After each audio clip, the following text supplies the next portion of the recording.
When will President Trump do away with red flag laws? Well, that's a good question. I got to tell you, red flag laws, that is the term that encompasses a number of different proposals. The only red flag law that really we're familiar with that's really come to pass are gun violence restraining orders. And a gun violence restraining order has such a low bar. Basically, just about anybody can accuse just about anybody else of something with very little to no proof or evidence, and that person could lose. The person being accused could lose their gun rights.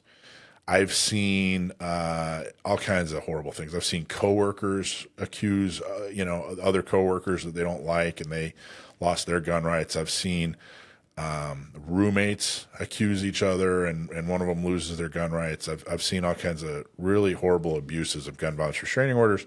There are not enough protections for gun owners with these gun violence restraining orders. It is, if not the biggest threat to your Second Amendment rights right now, it is right up there. It's really, really bad what these gun violence restraining orders are doing. And to make it even more confusing, sometimes I'd go out on a limb and say most of the time they're using gun violence restraining orders against people who, they could have taken their guns already. So it's hard. So you say, hey, these gun violence restraining orders are being abused, and they'll point to one of the cases where it's like, yeah, well, that person, already broke the law. Of course, they're going to lose their Second Amendment rights, while they go through the process. But we're not talking about the 80 or 90% of people who are actually breaking the law and will lose their gun rights anyway, with or without a gun violence restraining order.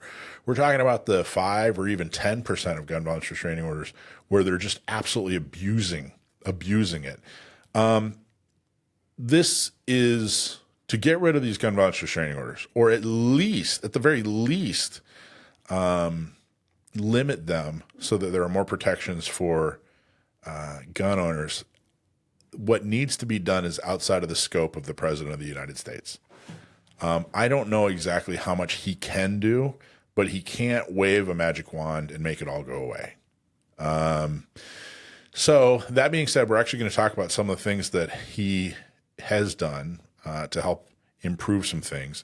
And there might be some overlap there, but really what needs to happen is this needs to go through the legislature, Congress or Sacramento or whatever state you live in. They need to undo what's been done and or put in protections for gun owners so that these things aren't so abused, which they are currently.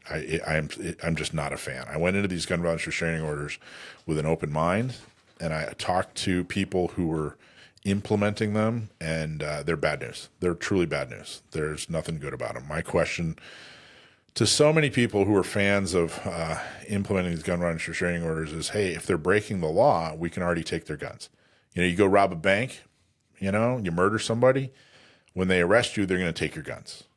So if you're breaking the law, we can already take your guns. If you're not breaking the law, then why are we taking away your Second Amendment rights? Why are we taking your guns away? And they really, truly, it was like a deer in headlights every time I asked that question. So we want to get rid of them. But like I said, it's outside of the scope of the president.